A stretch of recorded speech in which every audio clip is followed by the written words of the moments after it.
fahmun mudhafun. Jadi harta yang kamu ambilkan dari riba, kan riba kan bertambah maknanya. Kamu kira ataupun kamu anggap itu bertambah bagi harta kamu, bagi pundi-pundi harta kamu. Tapi ketahuilah itu tidak bertambah di sisi Allah. Jadi riba kita kira bertambah, tapi tidak bertambah di sisi Allah. Sementara zakat yang kamu tunaikan ataupun zakat yang kamu keluarkan sebenarnya itu mengurangi. Tapi itulah yang Allah akan lipat gandakan. Jadi Allah dalam firman Allah surat Ar-Rum 39 ini ingin membenturkan logika kita, sekalipun mana zakat dan riba itu sama, tapi riba adalah tambahan yang dikecam, sementara zakat adalah tambahan yang dipuji.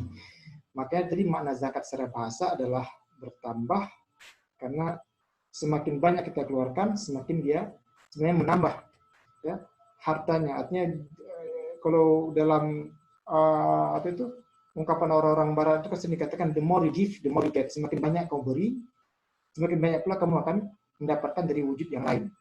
Jadi itu bertambah. Kemudian menyucikan, karena dengan kita mengeluarkan zakat berupa lebihan harta kita tadi, kita telah menyucikan harta kita. Dan yang paling penting adalah memberkahi. Jadi berkah itu kalimat yang Rasulullah sendiri sebutkan, memang al-barakah artinya adalah kebaikan yang banyak. Karena sedikit yang kita keluarkan, tapi Allah akan lipat gandakan dengan lebih besar lagi. Jadi itu makna daripada zakat secara kebahasaan. Dari sini kemudian zakat yang diwajibkan sejak tahun kedua Hijriah ataupun ketika Nabi di Madinah itu dalam perkembangannya memiliki dua macam ataupun dua bentuk. Yang pertama ada namanya zakat fitrah dan yang kedua ada namanya zakat mal. Berhubung kita dalam bulan Ramadan dan nanti sebentar lagi kita akan ada kewajiban zakat fitrah, maka saya akan menjelaskan sedikit lebih dahulu tentang zakat fitrah, baru kemudian kita masuk pada zakat mal. Cuman yang ingin saya tekankan pula bahwa jangan sampai nanti kita terlena dengan zakat fitrah sehingga pembahasan ataupun perdebatan itu panjang di zakat fitrahnya. Padahal potensi ekonomi itu ada pada zakat mal. Walaupun kedua-duanya sama-sama penting, tapi potensi ekonomi nanti ada pada zakat mal. Tapi lebih dulu kita bahas tentang zakat fitrah. Nah, zakat fitrah adalah suatu kewajiban zakat yang mesti tunaikan oleh seorang muslim, seperti dalam sabda Nabi, atas setiap muslim yang merdeka, budak, zakaran kana, unsa, laki-laki atau perempuan, ya, yang kecil ataupun yang sudah besar, mesti mengeluarkan zakat fitrah yang mesti dibayarkan, diserah terimakan kepada orang yang berhak itu sebelum menunaikan salat Idul Fitri. Ya, sebelum menunaikan salat Idul Fitri. Karena kalau sebelum menunaikan salat Idul Fitri itu adalah zakat fitrah. Tapi jika diberikan itu sudah salat Idul Fitri, itu hanyalah menjadi sedekah biasa, sedekatun minas sedekah. Nah, berapa bagian yang kita keluarkan daripada zakat fitrah ini? Dalam sabdanya Nabi ada banyak riwayat yaitu menyebutkan farada Rasulullah sallallahu alaihi wasallam sadaqatal fitri ala dzakarin aw unta hurran kana 'abdan sa'an min tamarin aw sa'an min sya'ir. Jadi Rasulullah mewajibkan zakat fitrah ini bagi setiap muslim, laki-laki atau perempuan, budak ataupun merdeka, itu sebesar 1 sa' daripada kurma atau 1 sa' daripada gandum. Kurma dan gandum itu karena itu adalah makanan yang berkembang pada masa Rasulullah dulu. Di sini nanti kemudian para ulama mencoba menganalogikan ataupun mengkiaskan bahwa yang Nabi perintahkan adalah qutul balad, artinya segala bahan makan pokok di suatu negeri, maka dia bisa dikeluarkan zakat fitrahnya. Maka kalau seperti di kurma dengan gandum itu kebanyakan di negeri Arab, karena kita di sini beras, maka kita keluarkan dalam beras. Ataupun kalau mereka yang makan pokoknya jagung, maka keluarkan jagung ataupun sagu dan sebagainya. Berapa besaran yang kita keluarkan dalam zakat fitrah? 1 sa' daripada kurma atau 1 sa' dari gandum. 1 sa' ini merupakan ukuran yang berlaku pada masa dahulu. Kalau kita konversikan lebih kurang, ini istilah para ulama. Kalau dulu sekitar 10 tahun lalu saya ingat ulama-ulama di Aceh menyepakatnya minimalnya itu sekitar 2,5 kilogram. Tapi di fatwa-fatwa terbaru sekarang minimal 2,8 kg. Jadi memang lebih aslamnya ataupun lebih amannya kita ikuti bagaimana putusan ataupun arahan daripada ulama, ya, ataupun keputusan daripada kampung di mana kita tinggal ataupun kita tempati. Lebih kurangnya ya sekitar begitulah. Lebih boleh, kurang jangan, karena itu zakat fitrah menyangkut tentang kewajiban kita terhadap perintah Allah. Jadi ya lebih kurang 2,8 sampai 3 kg per jiwa dari bahan makanan pokok yang kita makan, itu zakat fitrah. Maka saya katakan tadi tidak terlalu besar karena kewajiban itu dikenakan kepada kita setahun sekali dan itu mesti dibayarkan sebelum sholat Idul Fitri minimal telat. Makanya di kampung-kampung kemudian mengambil inisiatif boleh dikumpulkan zakat fitrah itu sejak di akhir 10 akhir Ramadan ini supaya lebih mudah nanti mereka dikumpulkan lalu disalurkan kepada yang berhak menerimanya. Karena kan di kampung lebih mudah didata siapa yang berhak untuk menerima zakat fitrah dari kalangan fakir, miskin dan sebagainya. Maaf. Jadi itu yang zakat fitrah. Jadi secara teks yang mesti dikeluarkan adalah bahan makanan pokok, beraskah, jagungkah, sagukah, kurmakah, gandumkah sebesar 1 sa' daripada bahan makanan pokok tersebut atau sekitar 2,8 sampai 3 kg per jiwa. Nah, di luar daripada pandangan Syafi'iyah seperti ini, ada pandangan tim Hanafiyah yang berpendapat bahwa maksud daripada pembayaran zakat fitrah itu adalah saddu hajatil fuqara, memenuhi kebutuhan orang-orang fakir. Nah, kebutuhan orang fakir ataupun miskin itu tidak hanyalah beras saja ataupun bahan makanan pokok saja, juga butuh kebutuhan yang lain. Maka melalui analogi ataupun kias, Hanafiyah berpendapat boleh dikeluarkan zakat fitrah selain bahan makanan pokok tadi, sesuatu yang bersifat qimah ataupun yang senilai dengan itu. Maka dengan pendapat ini bisa dikeluarkan zakat fitrah dalam wujud uang. Oke, jadi itu lebih kurang tentang zakat fitrah. Yang kedua, ini yang harus menjadi fokus kita bersama, itu tentang zakat mal, ya, zakat harta. Karena zakat harta ini sebenarnya yang lebih punya potensi besar dalam membangun ekonomi umat, dalam social empowerment, ya, pemberdayaan masyarakat, dalam pemberian manfaat bagi masyarakat, menumbuh kembangkan usaha ketika zakat dirubah menjadi sesuatu yang produktif sehingga orang yang seharusnya mustahik menjadi muzakin itu suatu kali, yaitu zakat mal. Nah, secara ringkas, zakat mal ini adalah suatu kewajiban zakat yang mesti kita tunaikan atas setiap jenis harta-harta tertentu ataupun harta yang lebih. Kalau kita mau baca dalam kitab-kitab fikih klasik, ya, saya ambil kitab fikih Syafi'iyah misalkan, ada suatu definisi yang jami' mani kalau kita ingin memahami zakat secara mudah. Zakat secara pengertian fikih adalah bagian tertentu dari jenis harta tertentu dengan syarat-syarat tertentu disalurkan kepada golongan tertentu. Itu definisi fikih yang cukup komplit saya kira, karena definisi yang jami' mani, ya, inklusif, eksklusif. Zakat adalah bagian tertentu. Yang dikeluarkan adalah 2,5% dari harta kita.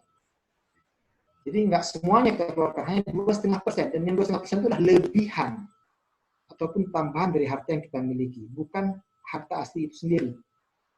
Jadi 2,5%. Bagian tertentu dari jenis harta tertentu, tidak semua jenis harta kena zakat. Harta yang mungkin hanya bertambah dan berkembang saja. Ya. Dari jenis harta tertentu dengan syarat-syarat tertentu. Jadi ada syarat-syaratnya zakat itu. Harta yang dizakati tidak mudah-mudahan langsung semuanya kena zakat. Ya. Jadi ada syarat-syaratnya juga. Dan disalurkan kepada golongan tertentu. Dan ini seperti dalam surah At-Taubah 60, yaitu masarifuz zakah atau mustahik zakat. Ada 8 golongan yang berhak menerima zakat, yaitu fakir, miskin, amil, mu'allaf, riqab, gharim, sabilillah, ibn sabil. Jadi saya ulangi, lebih kurang definisi zakat secara fikih adalah bagian tertentu dari jenis harta tertentu dengan syarat tertentu disalurkan kepada golongan tertentu. Nah, itu dia pengertian zakat. Nah, dari sini kemudian kita harus kenali terlebih dahulu zakat harta ini pada jenis-jenis harta yang bagaimana? Kalau kita rujuk dalam firman Allah yang paling umum, dalam surat Al-Baqarah ayat 267, Allah mengatakan, A'udzu billahi minasyaitonir rajim, ya ayyuhalladzina amanu anfiqu min thayyibati ma kasabtum wa mimma akhrajna lakum minal ardh. Wahai orang-orang yang beriman, anfiqu min thayyibati ma kasabtum. Ya. Keluarkan zakat dari harta terbaikmu, min thayyibati ma kasabtum. Wa mimma akhrajna lakum minal ardh, dan segala hal yang kami keluarkan dari dalam sisi bumi. Nah, jadi yang disuruh keluarkan adalah usaha terbaik kita, hasil terbaik kita. Dan sekali lagi, zakat adalah lebihan dari harta yang kita miliki. Nah, kalau kita rujuk dalam fikih klasik, jenis-jenis harta yang dikenal ini adalah, ya sesuai dengan perkembangan pada masa dahulu, itu hanya pada yang pertama hewan ternak, ya, seperti kambing, sapi, unta, itu yang pertama. Yang kedua, pada jenis biji-bijian. Ya, kalau dulu gandum, kurma, kalau sekarang mungkin beras, padi, ya, jagung, kalau dia memang bagian mengelola menanam jagung. Lalu yang ketiga, setelah hewan ternak dan biji-bijian, emas perak. Jadi bisa dipahami tentang emas perak ini.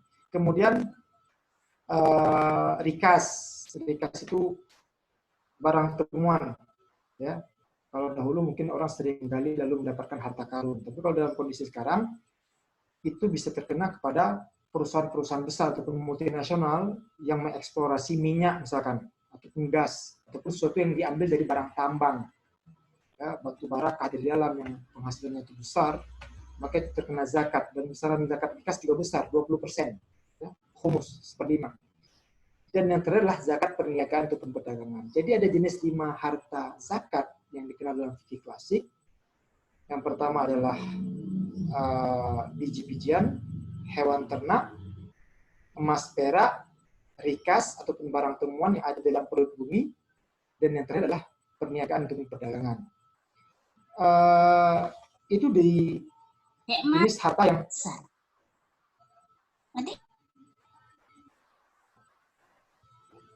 Oke, itu jenis harta yang dikenal pada masa dahulu.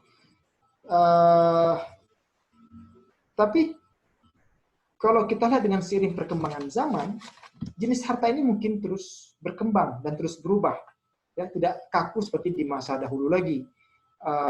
Karena sekarang sudah banyak penghasilan-penghasilan yang mungkin belum dikenal dengan di masa dahulu. Kalau dahulu mungkin penghasilan yang paling banyak dapat dari perdagangan berupa barang. Tapi sekarang orang justru mendapatkan penghasilan itu dari jasa, ya, pelayanan yang tidak terukur dia dengan barang itu. Dan bahkan lebih besar. Maka sering orang ungkapkan ada sekarang profesi-profesi yang sifatnya white collar job, ya, pekerjaan kerah putih yang tidak berat capeknya tapi besar penghasilannya. Nah, jenis-jenis harta seperti ini mungkin tidak disinggung dalam bahasan fikih klasik. Tapi kalau kita pulangkan ke dalam semangat yang dikandung dalam surat Al-Baqarah ayat 267, maka sejatinya setiap lebihan ataupun tambahan daripada harta juga mesti dikenakan zakat, walaupun tidak dikenal dalam khazanah Islam fikih klasik. Karena kan dikenal fikih klasik itu cuma 5. Tapi jenis-jenis baru seperti sekarang, apakah dokter, apakah insinyur, apakah profesi advokat, ya, notaris, apakah nanti pialang saham, ya, jenis-jenis pekerjaan yang saya kira tidak terlalu capek secara fisik, tapi bayarannya besar dan mahal, dan sekarang dikenalkan dengan zakat profesi. Ada juga lain namanya, misalkan dia tidak, hartanya tidak berkurang, tapi dari harta itu mendatangkan uang. Sering dalam bahasan fikih disebut dengan zakat mustaghalat. Seperti misalkan saya punya ruko itu saya sewakan dalam biaya yang besar per tahun, atau misalnya punya rumah sewa, rumah itu tidak berpindah tangan, tetap milik saya, tapi dia mendatangkan manfaat. Nah, jenis harta seperti ini juga bisa dikenakan zakat kalau kita lihat dalam semangat zakat adalah setiap harta yang bertambah daripada harta yang kita miliki. Nah, tentang bahasan zakat sekarang ini memang sudah cukup banyak dibahas dan dikaji, makanya di antara yang paling penting saya kira kalau mau ingin dirujuk dan ditelah lebih jauh adalah buku Yusuf Al-Qaradawi, yaitu Fiqhuz Zakah. Sebenarnya buku ini berangkat dari disertasi doktoral beliau ketika beliau melakukan doktornya di Al-Azhar University di Fakultas Usuluddin. Beliau menulis tentang zakat ini menurut Quran dan Sunnah, tapi kemudian dicetak sudah berulang-ulang kali dan kemudian mengalami revisi juga, dan saya kira ini cukup bagus karena memberikan pemahaman kepada kita tentang konsep fikih zakat kontemporer yang mungkin juga terkenal pada jenis-jenis harta baru ataupun harta-harta kontemporer yang belum dikenal pada masa-masa sebelumnya. Kalau untuk di Aceh, saya kira bagus itu buku yang dituliskan oleh Ali Muhammad, salah seorang akademisi di IAIN Araniri juga dahulu, ayahandanya daripada Prof. Rusdi Ali Muhammad, karena beliau menulis buku itu sekitar tahun 80-an, dan saya kira termasuk pionir beliau dalam masalah zakat kontemporer, karena waktu itu Aceh sedang ketiban rezeki dengan penghasilan cengkeh. Dan beliau termasuk orang yang awal-awal mengatakan cengkeh juga wajib dizakati waktu itu. Ya, sama seperti nilam belakangan tapi, karena cengkeh yang waktu itu berkembang di tahun 80-an, dan beliau termasuk orang yang awal kali mengatakan cengkeh juga mesti dizakati. Di saat orang belum terlalu perhatian terhadap zakat cengkeh pada masa itu. Nah, jadi ini salah satu bentuk kajian fikih zakat yang berkembang. Ayatnya tidak bertambah, hadisnya tidak bertambah, tapi pemahaman terhadap fikih zakat itu bisa mengalami perkembangan.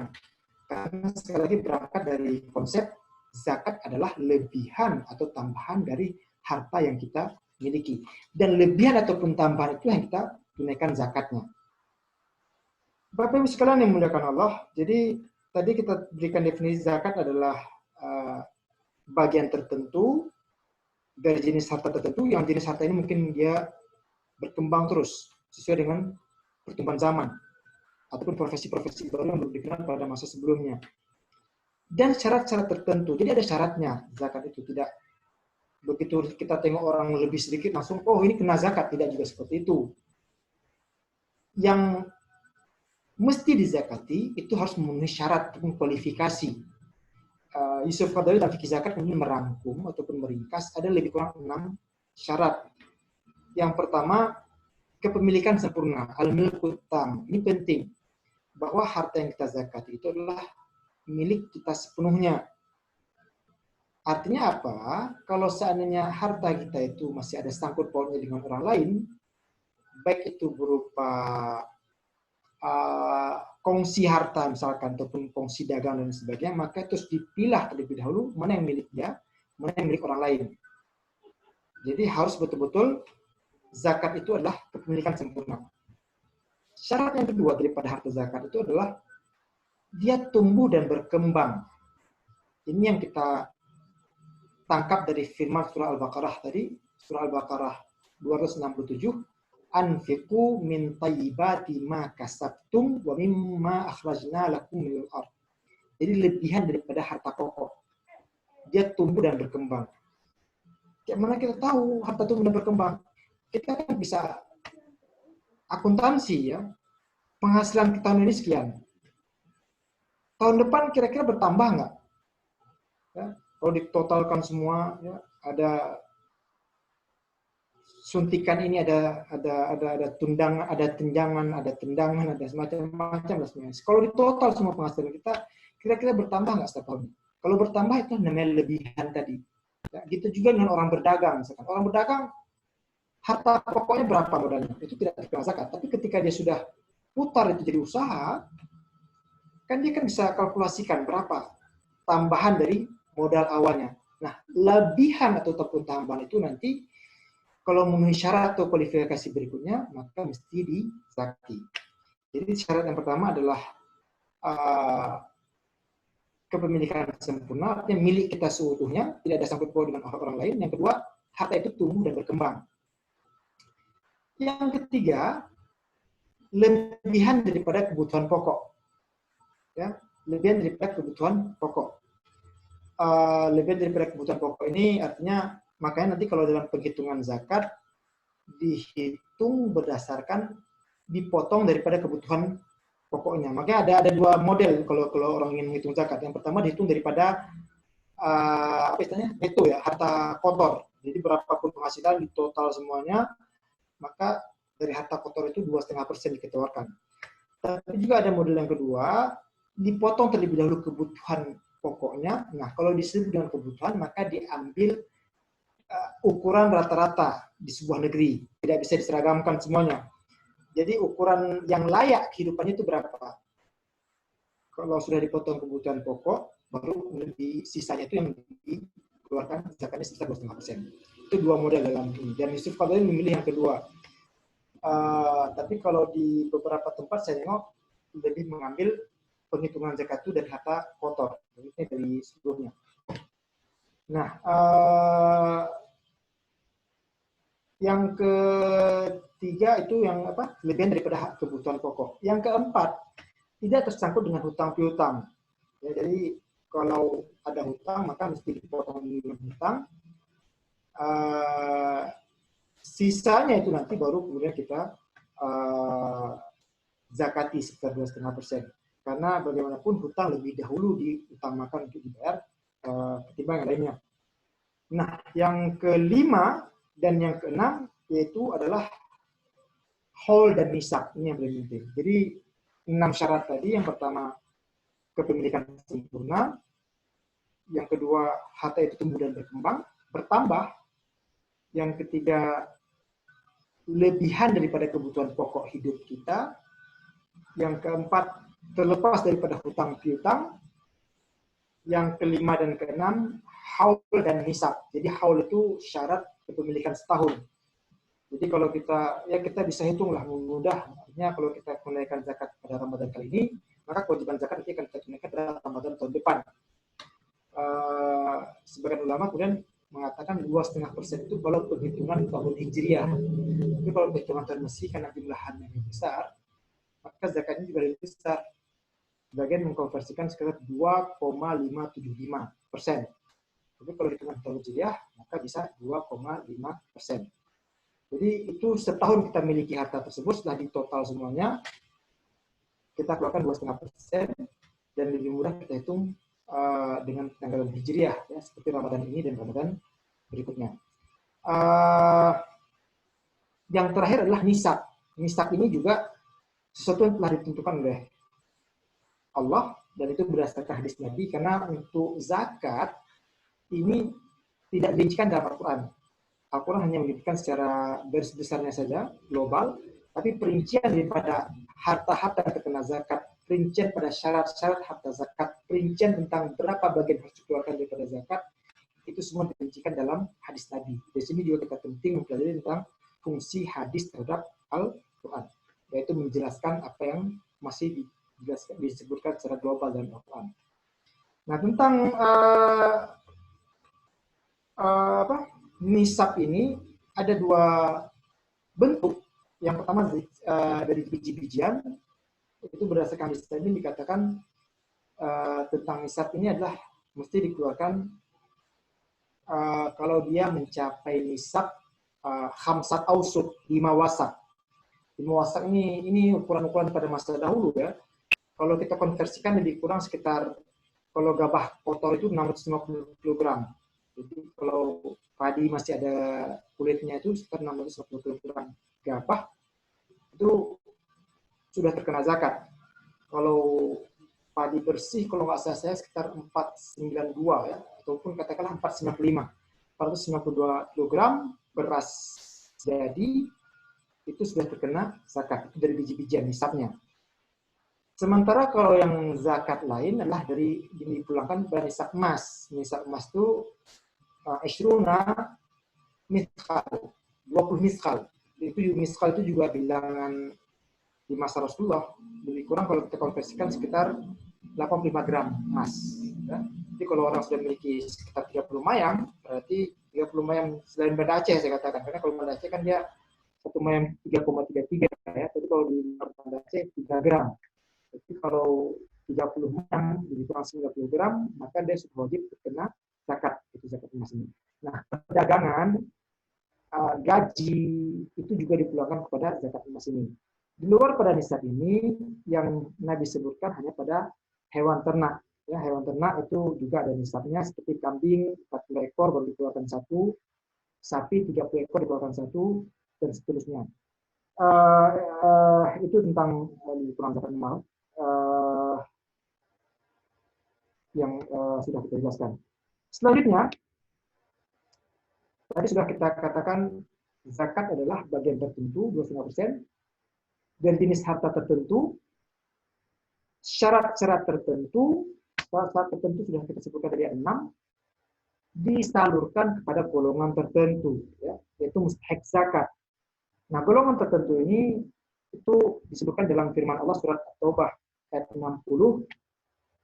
A'udzubillahi minasyaitonir rajim. Innamas shadaqatu lil fuqara'i wal masakin wal 'amilina 'alaiha wal mu'allafati qulubuhum wa fir riqab wal gharimina wa fi sabilillah wa ibnis sabil fardatan minallah.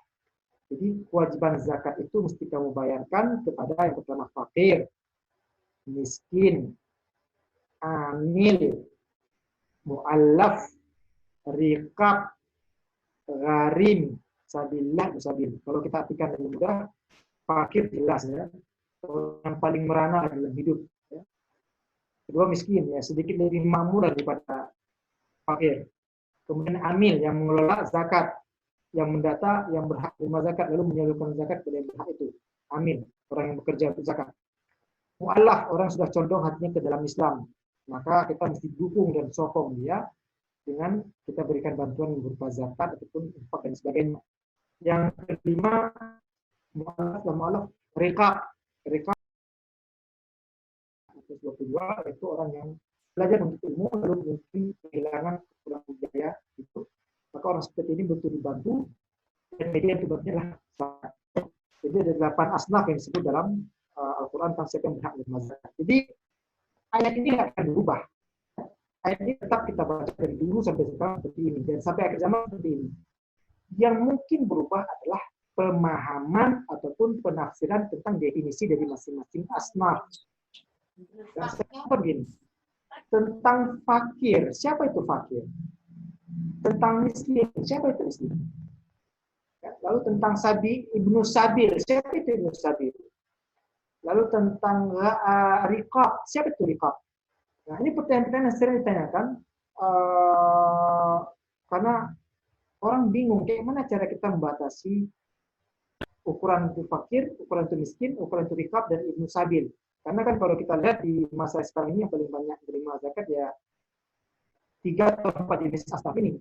Kalau tidak fakir ya miskin, ya selain amil ya. Lalu ibnu sabil kalau orang sedang menuntut ilmu di luar kampungnya ataupun di luar daerahnya dan sebagainya. Dan satu lagi riqab.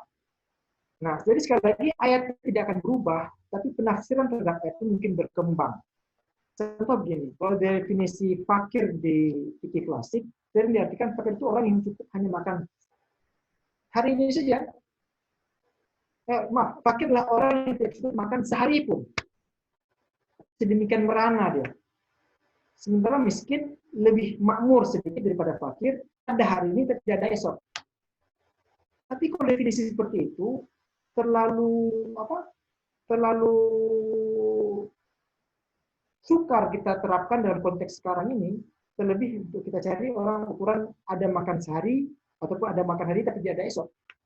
Maka perlu kepada definisi yang lebih aplikatif, yang lebih sesuai dengan konteks sekarang, sehingga kita lebih bisa membedakan mana fakir dan mana miskin. Itu sebagai contoh. Makanya penentuan fakir itu sangat dipulangkan kepada kesepakatan di suatu kampung, misalkan bagaimana ukuran fakirnya, artinya penghasilannya berapa. Atau misalkan kita ikut seperti aturan Basnas untuk Bank Dunia, misalkan penghasilan di bawah $1 per hari, di bawah 15.000, maka itu fakir.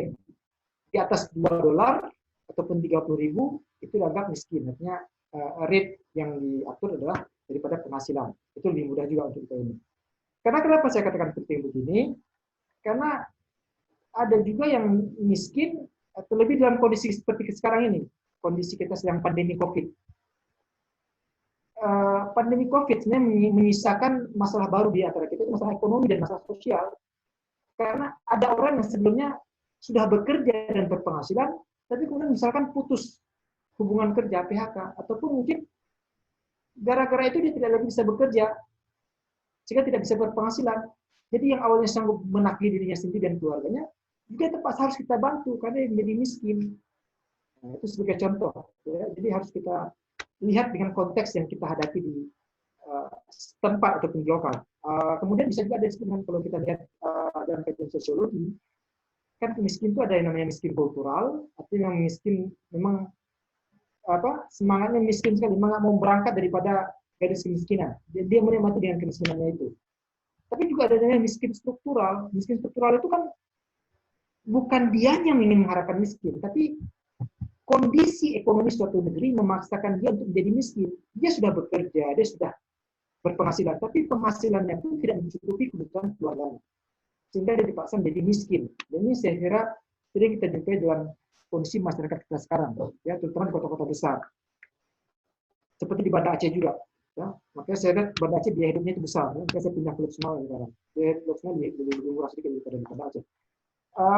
Itu sebagai ini saya sebagai canda. Tapi miskin struktural itu bukan dia ingin menjadikan miskin, tapi dia dipaksakan oleh keadaan struktur masyarakatnya menjadi dia miskin.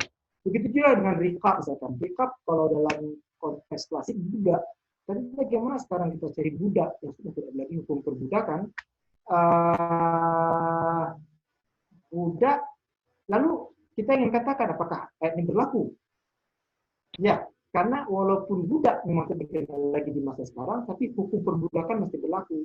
Nah, kejahatan terbesar di dunia sekarang human trafficking, ya, perdagangan manusia. Seandainya ada orang yang bisa ditebus dengan harus membayar, maka untuk menebus orang tersebut bisa diambil dari harta zakat.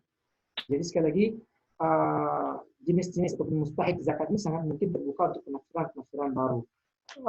Berhubung waktu kita sudah hampir 45 menit, ini saya tutup terakhir karena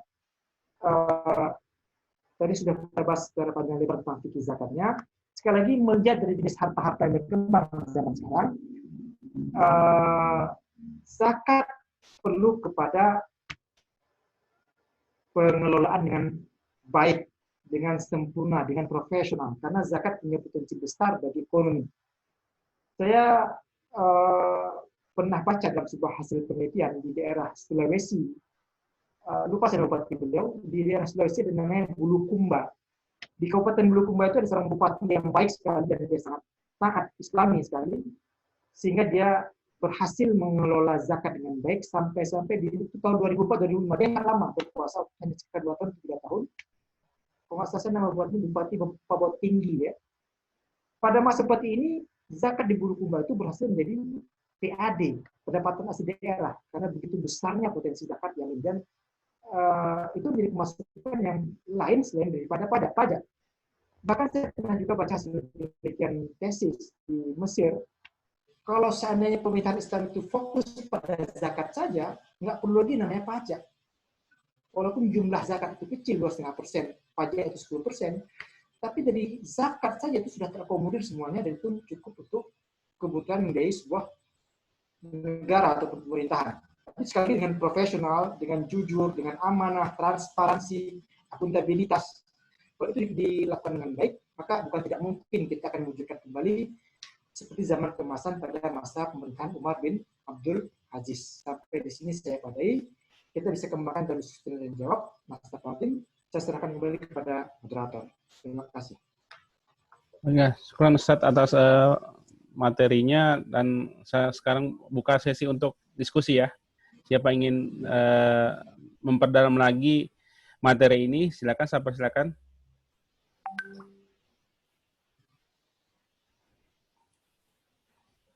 Ya, ada yang ingin bertanya?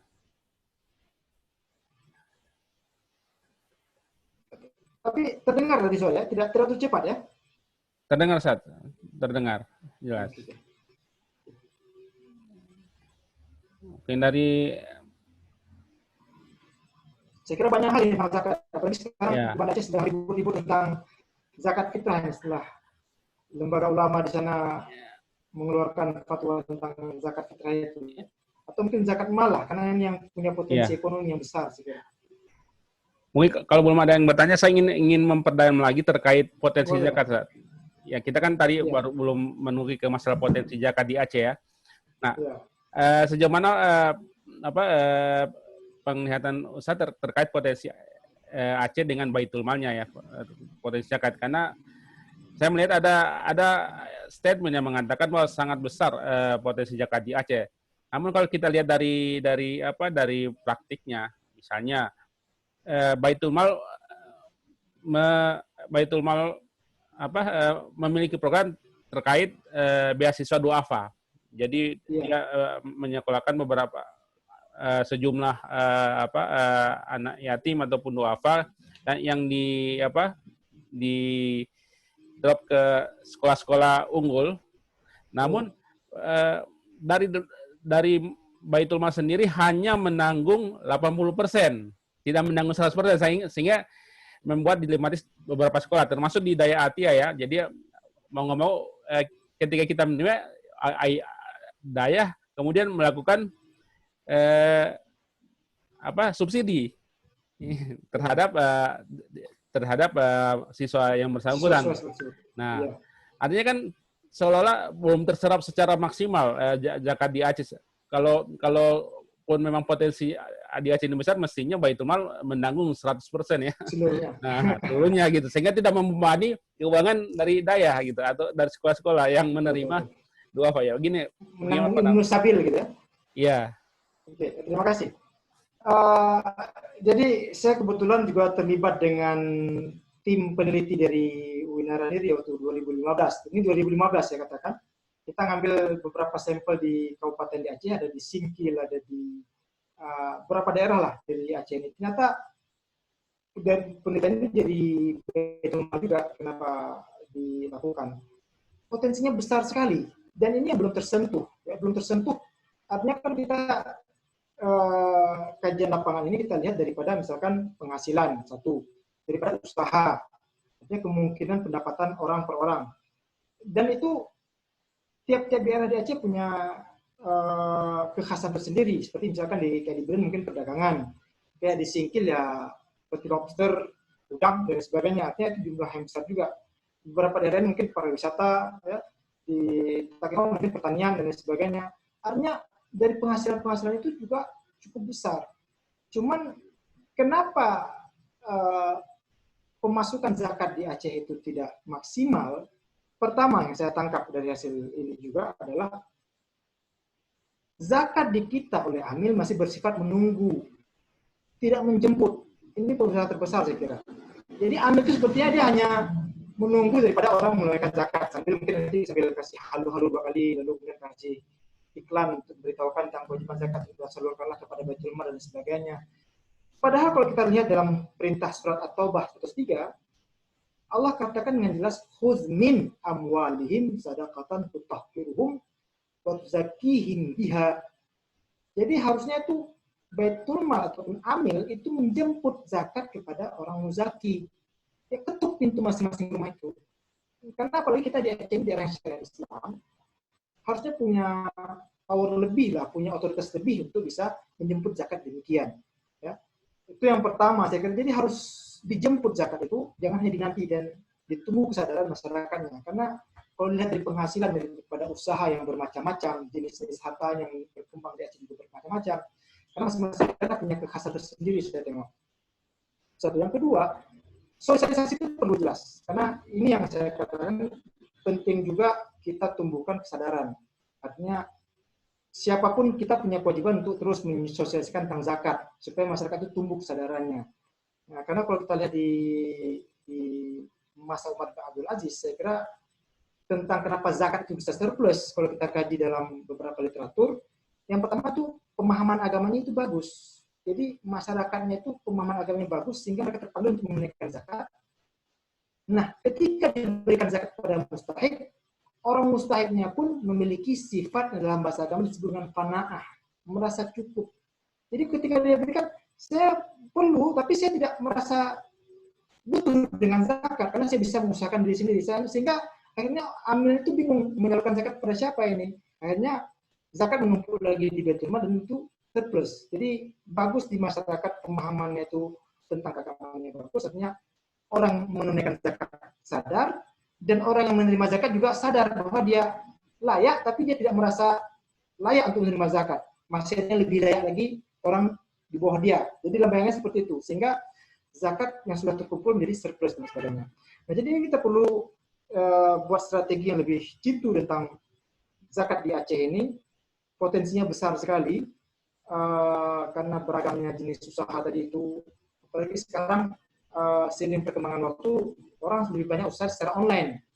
Bisnis online itu kan saya kira pemasukan yang luar biasa juga. Apakah GoGo itu kan besar kali ya, Gojek, Grab, dan sebagainya. Ya, kalau dikalkulasikan dan itu mencapai nisab, maka itu juga mesti zakat. Nah, jadi sekali lagi dari pihak amil mesti menjemput, lalu kemudian sosialisasi ke masyarakat, ya zakat itu tentang pentingnya zakat, karena sosialisasi itu penting sekali. Ya. Nggak bisa hanya kita sadarkan dengan begitu saja, mesti harus sadarkan juga secara raghbatan warahbatan. Ya. Raghbah artinya memotivasi, rahbah itu juga membuat orang takut. Takut supaya dia sadar kalau tidak bayar zakat dia itu akan menjadi pertanggungjawaban dari akhirat. Dan ancaman Allah tidak bayar zakat itu sudah jelas dalam surah Taubah 34 dikatakan. Kalau mau kaji tentang zakat dalam surah Taubah dikatakan Fatukwa bihajibahum wa junubuhum wa duruhum hadza ma kanastum min anfusikum fadhuqul adzab bima kuntum taknizun. Jadi nanti hari kiamat harta yang kamu sembunyikan tidak kamu keluarkan zakat akan digosokkan kepada punggung-punggung kamu, tubuh-tubuh kamu, lambung-lambung kamu. Allah katakan inilah harta yang kamu tidak keluarkan zakatnya dahulu. Maka rasakanlah azab dari harta yang kamu simpan yang kamu tidak tunaikan zakat. Karena itu penting sekali kita tumbuhkan kesadaran di masyarakat bahwa yang kita keluarkan dari zakat itu adalah lebihan sebenarnya. Ada hak saudara-saudara kita yang bukan milik kita. Ya, kalau bahasa kasarnya maaf ini. Yang kita keluarkan dari zakat itu kotoran sebenarnya. Tapi kalau kita keluarkan sesuatu yang sukarela itu namanya infak, sedekah dan sebagainya. Jadi sekali kita keluarkan zakatlah kotoran dari harta kita untuk menyucikan harta maka kita keluarkan zakat. Dan pertanggungjawabannya bukan hanya kepada amil, bukan hanya kepada sang manusia, tapi kepada Allah. Itu yang lebih berat nanti. Makanya kita mungkin bisa sembunyi daripada kewajiban menunaikan zakat dari pandangan manusia, tapi tidak akan lepas daripada pengawasan Allah. Jadi sekali lagi mesti tumbuhkan kesadaran, sosialisasi, dan juga mesti ada usaha yang efektif dan terstruktur sistematis dari Baitul Mal ataupun lembaga amil lainnya untuk menjemput zakat daripada muzaki, tidak hanya menanti zakat dan kesadaran daripada muzaki. Saya kira demikian. Ya, keren. Baiklah, para hadiri yang berhadir di sini silakan bisa pertanyaan via chat. Ini Ustadz ada pertanyaan dari di chat ya. Apa yang menjadi kewajiban zakat profesi seperti dokter, guru, terus bagaimana perhitungan zakat fitrah terhadap amil zakat? Saya ada lihat beberapa soal ini. Iya, silakan. Dari WDA ya, maaf, terima kasih dari WDA. Besaran gaji bulan yang harus dikeluarkan zakatnya. Oh, iya. Kita ikut yang lebih mudah ukuran Baitul Mal saja ya. Ukuran Baitul Mal adalah terendah itu 48 juta per tahun. Baitul Mal Aceh 48 juta per tahun. Kalau sudah penghasilannya 48 juta per tahun, maka itu wajib terkena zakat. Ya, itu dari besaran gaji. Kemudian dari proses dari muzaki, proses penentuan hasil zakat, berapa persentase yang harus dikeluarkan oleh lembaga zakat untuk setiap asnaf. Persentase itu pertama sebenarnya kalau ada yang 8 asnaf ya 8-8-nya, 1/8. Tapi kalau tidak ada, itu diambil kebijakan oleh amil sendiri. Yang paling penting harus dibesar yang paling berhak itu fakir. Ya, tentu dengan kriteria yang dibuat oleh amil. Siapa yang paling fakir? Apa ukurannya? Misalkan dari penghasilan per hari tadi di bawah $2, di bawah 30.000, maka itu fakir. Lalu kemudian pada miskin. Nah, tentang amil berhak memang zakat ini. Tapi sekali lagi, jangan, karena saya melihat ada beberapa... Ya, sebentar. Sebentar lagi menjawab pertanyaan, Sa. Oh ya. Ya. Oke, jadi besaran pada amil itu ya kalau dalam bahasa fikih klasik sering ujrah misal ya, yang sepantasnya saya lah, yang selayaknya, artinya dia memang mendapatkan upah yang selayaknya karena dia sudah bekerja untuk mengumpulkan dan mendapatkan zakat itu tadi. Karena ada sebagian komplain di masyarakat ya, terutama seperti dalam pembagian zakat fitrah ya, saya katakan kenapa bagian amil lebih kadang-kadang sama atau bahkan lebih besar ketimbang fakir. Ini dengan maaf sekali saya katakan amil ini betul dia bekerja zakat, tapi ya yang selayaknya lah ya ujrah misal tadi itu, karena bagaimanapun ada yang lebih merendah daripada kita itu fakir itu tadi. Dan kerja zakat lah kerja sosial, artinya bukan untuk kita, kecuali kalau memang dia bekerja untuk zakat secara profesional dan dia memang tidak ada penghasilan daripada luar itu, maka itu yang bisa kita prioritaskan ya. Artinya memang amil hanya bekerja untuk itu saja, tidak bekerja untuk yang lain. Itu tentang bagian asnaf. Jadi sekali lagi diprioritaskan kebijakan daripada amil, fakir harus lebih besar daripada yang lain. Ya, fakir, amil, kalaupun nanti ada ibnu sabil, ya ibnu sabil. Ya, kalau ada mu'alaf, nanti mu'alaf, dan lain sebagainya. Saya kira itu yang nampak di grup chat. Ada pertanyaan lain, Pak Syarif? Tadi dari Pak WDA tadi mau memperdalam pertanyaan ya? Iya, Ustaz. Ya, silakan. Jadi gini, Ya. tadi kan dibilang kalau standar Baitul Mal 48 juta per tahun. Ya. Berarti rata-rata kan 4 juta per bulan gitu, Ustaz ya? Iya, lebih kurang. Misalnya gini, ada gajinya dia nggak tentu, terkadang 2, terkadang 3, terkadang 4. Tapi ada juga beberapa bulan dia dapat 4 gitu.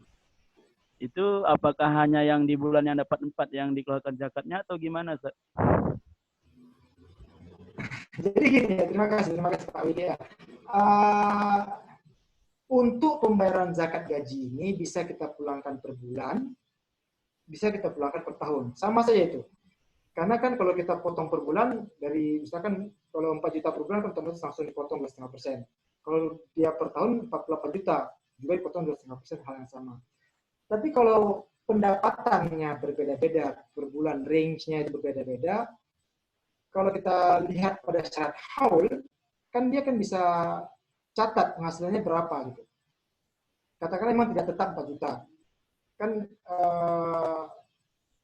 berapa tadi?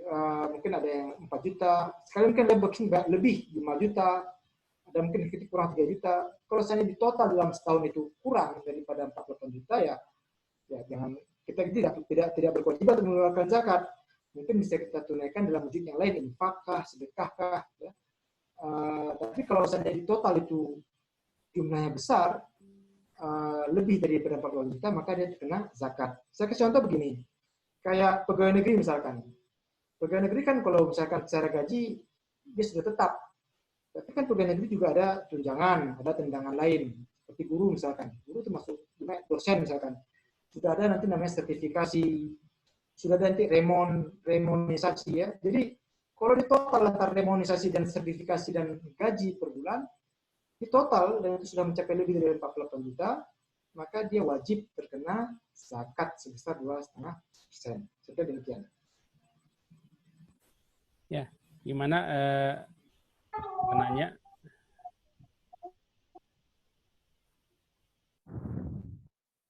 Ya, baiklah. Pak Media. Kita lanjut ke pertanyaan selanjutnya, tapi dikirim via chat, tapi privat ya. Sedikit lagi, Ustaz, bisa? Oh, silakan, Ya, silakan. Kalau misalnya ada keluarga terdekat kita yang masih tergolong dari 8 tadi, ya, bolehkah kita ke keluarga langsung atau memang harus ke Baitul Mal atau lembaga amil zakat lain? Baik. Jadi gini, kalau kita ingin tunaikan zakat, itu pilihan. Saya kira gini. Dalam Al-Quran dikatakan wa'atidal qurba haqqahu. Jadi yang paling pantas kita keluarkan zakat yang pertama adalah kaum kerabat lagi fakir. Itu yang paling pertama. Pertama kerabat kita lagi fakir, lagi miskin lagi. Ya, pertama gunanya apa? Pertama dia hak dari hak fakir. Yang kedua kaum kerabat kita sendiri. Jadi ada hubungan pertama nilai saudaranya, yang kedua nilai ibadah mamalahnya itu zakat itu tadi. Nah, seandainya memang ada yang dari kaum kerabat yang paling ini bisa disalurkan kepada orang tersebut. Karena kan kalau diserahkan kepada lembaga amal zakat kan nanti kan dia punya prioritas tersendiri. Mungkin bisa terkena kaum kerabat kita itu tadi. Tapi seandainya ada yang kita berikan kepada kaum kerabat, lalu bisa juga kita berikan kepada amil. Karena kenapa? Biasa amil, dia sudah bekerja secara profesional, dia sudah mendata siapa yang berhak, berapa jenis harta yang bisa dikumpulkan, dan lain sebagainya. Nah, kalau kita serahkan kepada amil, tanggung jawab kita sedikit berkurang, karena kita sudah serahkan amanah itu kepada amil. Amil yang bertanggung jawab untuk menyalurkan kepada yang berhak. Nah, saya kira demikian. Ini ada satu pertanyaan lagi via Jazakallah. Ya. Ini ada satu pertanyaan lagi via chat tapi tidak di broadcast, hanya ke host ya. Pertanyaannya adalah zakat profesi itu dikiaskan kemana, Ustaz? Oh, ya zakat profesi. Jadi sebenarnya zakat profesi itu satu hal yang baru sekali karena itu tidak pernah dikenal dalam masa-masa dahulu, karena kan kita belum pernah profesi. Saya katakan sekali ini dalam jenis harta kontemporer sekarang baru dibahas ya, maksudnya membahas adalah seperti dalam fikih zakat itu namanya zakat ilmihan. Seandainya profesi itu menghasilkan per bulan, bisa kita pulangkan kepada pertanian, karena pertanian itu dikeluarkan zakatnya adalah wa'atu haqqahu yauma hasadih. Wa'atu haqqahu yauma hasadih artinya tunaikan zakat ketika panen. Jadi misalnya seorang misalkan dapat direksi misalkan ataupun komisaris suatu perusahaan besar gitu ya, itu kan penghasilannya sampai 60 juta per bulan, ya, 100 juta per bulan. Ya, kira-kira adil nggak kalau dia nggak terkena zakat hanya gara-gara nggak disebut dalam Al-Quran zakat profesi seperti itu kan? Jadi di sini bisa dihitung per bulan, dikiaskan kepada pertanian, artinya begitu dia dapat hasilnya panennya mesti langsung ditunaikan zakatnya. Dalam surah Al-An'am ayat 141, wa'atu haqqahu yauma hasadih. Tunaikan zakat ketika kamu memanen. Bisa juga dikalkulasikan secara per tahun, maka dikiaskan kepada emas. Artinya kalau dia sampai kepada nisab emas 85 gram, maka dia terkena zakat. Nah, seperti Baitul Mal di Aceh, dia dipulangkan kepada emas. Makanya dia ambil rate 48 juta penghasilan per tahun sudah kena zakat. Ya. Terus satu lagi pertanyaan, Ustaz. Bagaimana perhitungan zakat fitrah terhadap amil zakat? Jadi sebenarnya amil zakat itu ada beberapa, apalagi ini terkait dengan banyak lasnas ya. Jadi lasnas ada pegawai-pegawainya mungkin berapa sebenarnya bagian dari mereka gitu. Jadi bagian amil itu tidak ditentukan berapa bagian harus seperti ini. Jadi gini, kalau dipulangkan kepada ayat itu harusnya 1/8. Kalau memang ada 8 asnaf itu. Seandainya cuma ada 3 snif, katakanlah fakir, miskin, amil. Ya. Seandainya per snif sepertiga, sementara amil kan hanya beberapa orang. Sementara fakir kan lebih banyak timbang amil. Saya sepertiga, sehingga di total nanti jelas lebih besar amil daripada fakir. Karena seharusnya yang prioritas adalah fakir. Nah ini saya katakan, amil berhak bagian zakat, tapi yang sepantasnya sajalah. Jangan disamaratakan sepertiga, walaupun di kampung ya saya itu agak seperti tempat saya itu agak berat ketika kita sampaikan seperti ini. Karena ya, harus adil lah, sepertiga, fakir sepertiga, miskin sepertiga, amil sepertiga. Betul, tapi kalau kita jumlah total orangnya, sepertiga fakir banyak, sepertiga miskin banyak, sepertiga amil sedikit, orangnya sedikit, pasti bagi besarlah orang amil dapat bagian ketimbang orang fakir dan miskin. Padahal daripada zakat fitrah ini kita dahulukan adalah orang fakir dan orang miskin. Maka sekali lagi ini kebijakan. Jadi sekali kebijakan ya untuk enaknya lah, karena kalau dalam bahasa fikih klasik itu ujrah misal yang sepantasnya. Dia dapat bagian itu karena operasional, dia dapat bagian itu karena dia bekerja untuk zakat. Berapa sepantasnya? Ya kalau bisa tidak lebih besar daripada fakir. Tetap prioritas dan utama kita adalah fakir dan miskin. Oke, mungkin saya buka satu pertanyaan sebelum kita akhiri kuliah hari ini. Ada yang ingin bertanya? Blok sebenarnya bentar lagi mau zuhur ini. Iya. Baiklah, kalau tidak ada pertanyaan lagi, 1 jam pas sudah. 1 jam ya, iya kita komitmen yang jam 1 jam. Walaupun kita agak molor tadi ya, molor sekitar 20 menit ya tadi ya. 11.15 ya. Pak Ida, alhamdulillah kuliah online pada hari ini telah sampai pada akhirnya, dan semoga apa yang disampaikan atau yang kita diskusikan hari ini bisa memberikan pencerahan bagi kita dan bisa kita sampaikan kepada warga atau orang-orang di sekitar kita. Apalagi menjelang mau berakhirnya Ramadan ini. Ayo kita tutup dengan doa kafaratul. Assalamualaikum Dokter Ustaz Salman. Jazakallah Dokter alal muhadarah. Masya Allah. Ana asma. Musyakirin awi. Nah. Lalu kita akhiri kuliah kita pada hari ini dengan doa kafaratul majlis. Subhanakallahumma wa bihamdika, asyhadu an la ilaha illa anta, astaghfiruka wa atubu ilaik. Astaghfirullah wa atubu ilaik. Assalamualaikum warahmatullahi wabarakatuh. Waalaikumsalam warahmatullahi wabarakatuh. Mau bersilaturahim dulu, silakan Ustaz. Ya. Ustadznya dah mau zuhur, kita masih 20 menit lagi. Oke. Assalamualaikum. Waalaikumsalam. Assalamualaikum warahmatullahi wabarakatuh. Syukran. Syukran. Ya.